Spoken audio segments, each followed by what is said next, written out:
दोस्तों नमस्कार। मैं डॉक्टर राखी मेरे यूट्यूब चैनल वैदिक नेचुरोपैथी एंड योग में आपका हार्दिक स्वागत और अभिनंदन करती हूँ। आज हम लेकर आए हैं हमारा 8वां प्राकृतिक सिद्धांत। जी हाँ, अब तक आपने 7 प्राकृतिक सिद्धांत देखे, जाने, समझे। 8वां प्राकृतिक सिद्धांत जो है वो है कि रोगोपचार के दौरान उभाड़ आते हैं। यानी जब प्राकृतिक चिकित्सक कोई भी चिकित्सा करता है किसी भी रोगी की, तो उस समय में कई प्रकार के और रोग भी उभर कर आते हैं।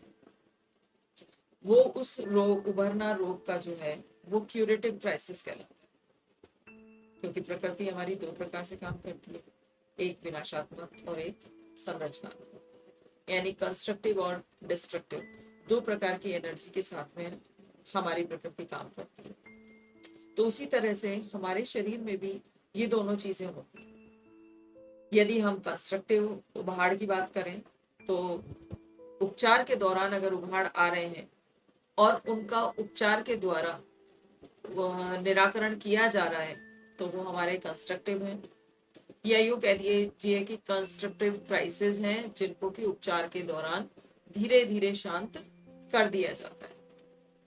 और यदि यही कंस्ट्रक्टिव क्यूरेटिव डिजीजेस हैं तो उस कंडीशन में रोगी के जो उभाड़ आते हैं वो जल्दी से ठीक नहीं होते हैं और कई बार इसके कारण से रोगी बहुत ज्यादा परेशान भी हो जाता है।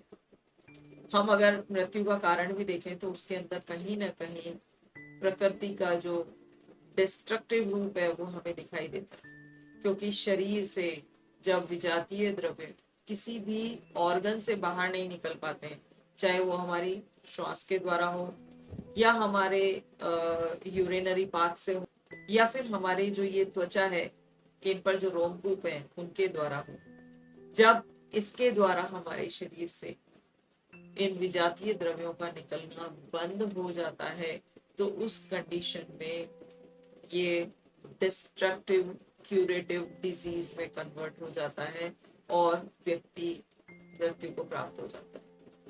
प्राकृतिक चिकित्सा में चिकित्सा के दौरान जब इस प्रकार के उभाड़ आते हैं तो प्राकृतिक चिकित्सक जो है वो उन उभाड़ों को धीरे धीरे धीरे धीरे अपने उपचारों के द्वारा सही करता है।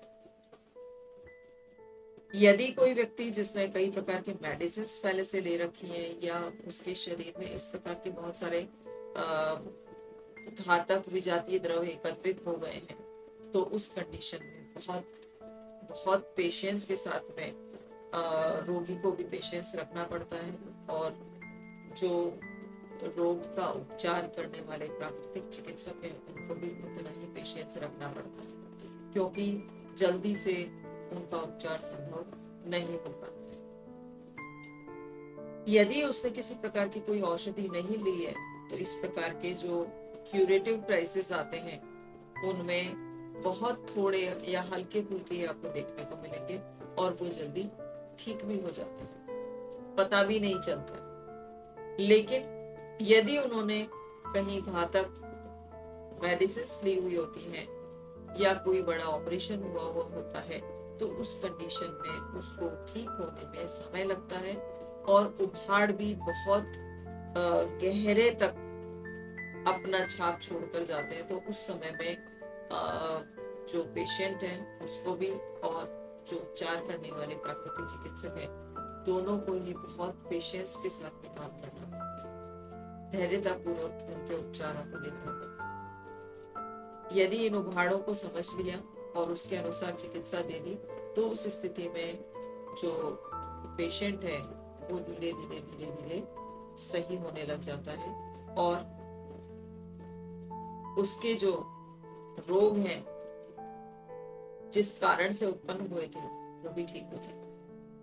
क्योंकि प्राकृतिक चिकित्सा में जो भी चीजें देखी जाती हैं वो किस आधार पर देखी जाती है, विजातीय द्रव्यों के एकत्रीकरण के आधार पर कि किस अंग में कितना और कितने लंबे समय से विजातीय द्रव्य एकत्रित हुआ है, इसको ध्यान रख करके ही चिकित्सा दी जाती है। तो ये हम कभी ना भूलें कि जब भी हम प्राकृतिक चिकित्सा का उपचार लेने जाते हैं तो उस समय निश्चित तौर पर दूसरे प्रकार के रोग भी उभर कर आते हैं। या एक प्रकार के यूं कह लीजिए कि वो हमारे लिए हमारे शरीर को स्वस्थ बनाने के लिए उभर कर आते हैं, जिससे हमारे हर अंग जो है वो स्वस्थ हो सके।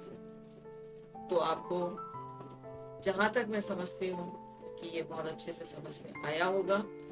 इसी के साथ ही मैं आपसे फिर अगले वीडियो में जो प्राकृतिक चिकित्सा का नवा सिद्धांत है उसमें आप फिर से मिलेंगे।